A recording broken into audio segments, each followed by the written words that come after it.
Today I want to go over 5 tools or tricks in Blender that I wish I knew when I started. These are going to be the things that some of you might know, but some of you are going to learn them today and literally feel like they're cheat codes. They are that good. Now, most of us, when we start Blender, we learn the basics. E to extrude, S to scale, and you can make a lot with just doing that. But there's a few more things in Blender, a lot more things, but we're going to cover 5 of them right now. And we're going to start it off with the ones that some of you guys may know and then go into the other ones. So first things first, guys, proportional editing. This is beautiful. Let's go ahead, make a random shape here with our extrude and scale, because why not? Something like this, all right? We have a pillar, and let's say we wanted to make it have a curve, so it's not just straight. Now, we could go into wireframe mode, grab these faces and bring it over, and now it just looks real awkward. But if we use this tool right up here by clicking here or pressing O on our keyboard, we now have proportional editing.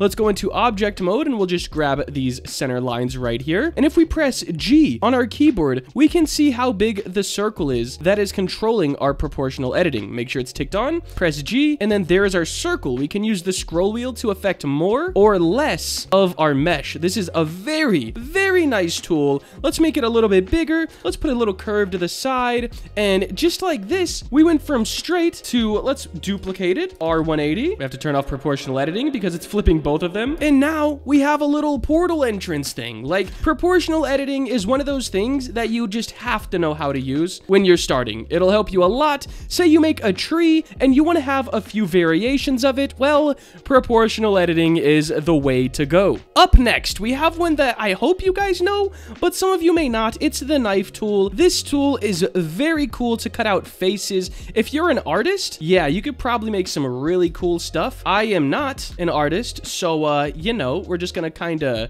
do something a bit random here, and these are not gonna match at all. But basically, you press K on your keyboard, and then this pops up, and you just click where you want stuff to be. I'll do it like this. We'll put it back, and then enter after you connect it. Now, if we wanted to grab these, we could press E to extrude them in, and now we have a face on our cube. Now, some people frown upon this because it makes weird lines, but it is the easiest way to kind of put custom shapes in whatever you want. All you do, guys, edit mode, K on the keyboard, draw out whatever you want like this, and then connect them, press enter, grab that face, and you can do whatever you want with it. That's the knife tool. Let's bring this back to the normal cube with Control Z as always, and let's bring you to the next tool. This one, oh, I recently learned about. Let's make a little log cabin type thing. Very basic, by the way. We're gonna put these at 8 sides, rotate them 90 degrees, S Shift Z, no, S Shift X. All right, so let's say we have our log. We're gonna duplicate this a couple times, make just a wall of the log cabin. And this is just my quickest example for you guys. And then let's say we want a roof. So let's grab a cube. We're gonna flatten it out just a little bit. Face select, drag it down, turn off our proportional editing. Let's bring this to the top, something like that. S and Y to scale it all the way. And let's do Control R to put a loop cut in the middle. Press A and drag it down. Now, as you can see, these logs kind of cut through our roof. Now, the first thing we think of is, hey, we could just grab these and grab the end faces and drag them in so they're no longer clipping, but then we end up with these weird gaps. So the shear tool is such a good one. We're gonna press F3 and just type in shear. It's right here, guys. Shift Control Alt S. I never remember that, so I just type it in on the F3, which lets you search everything. And now, as you can see, just by moving our mouse, we can rotate this without affecting the geometry. So for example, let's just have that rotated and move it in, and let's put the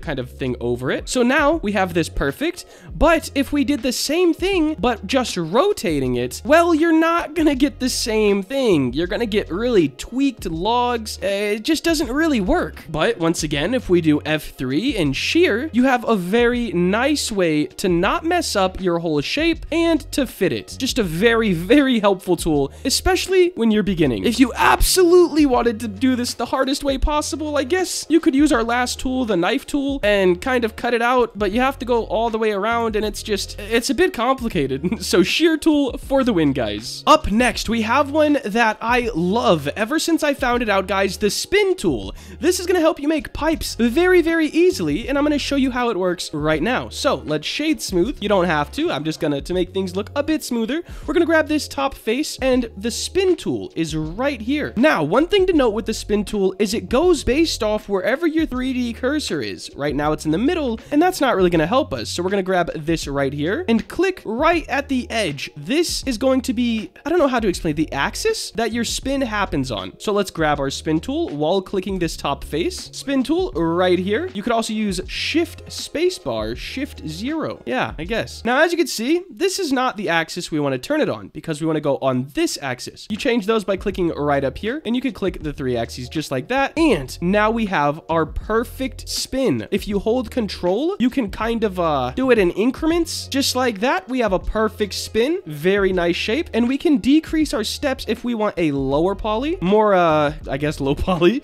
or we can increase them if we want a super, super smooth and dense thing. Wouldn't recommend doing that. I usually go for about 5 steps. And that looks pretty good. Now we can just extrude the end here, and we have a very nice smooth pipe. And if we wanted to go down again, make sure we move our 3D cursor to the other side, go back to our spin tool, and go like this. Perfect. And then E to extrude, and there we go, guys. That's how you get some perfect corners in Blender. The spin tool is definitely slept on, and I really wish I knew it when I started. Now, guys, the last tool that we're going to talk about today is called Lattice. Some of you may know this, some of you may not, but it is a very cool tool. Let's go ahead and make a house, I suppose. Now let's add a bunch of loop cuts, just like a high poly house, right? Stuff like this. All right, that'll work. We'll grab all of this. There we go. We will extrude that in. This is just making a random little house thing. Now what we're going to do is Shift A and Lattice. First thing we want to do is scale this up so it sort of matches around our house. And we want to do this on every single axis. We're going to go into wireframe and scale this as well on the Z axis. So S and Z. And we just want to make it fit completely over whatever the mesh we made is. Just like this. Looking fantastic. Now we're going to click on our mesh, go to modifiers, add modifier, and lattice. And then we just click on our object, little eyedropper, and click on the lattice itself. Now if we go here and go into edit mode, we can grab a vertice and shift around our entire mesh. Now you might be thinking you could do the same thing with proportional editing, but this has so much more control. If we want to go back into our lattice, we can go here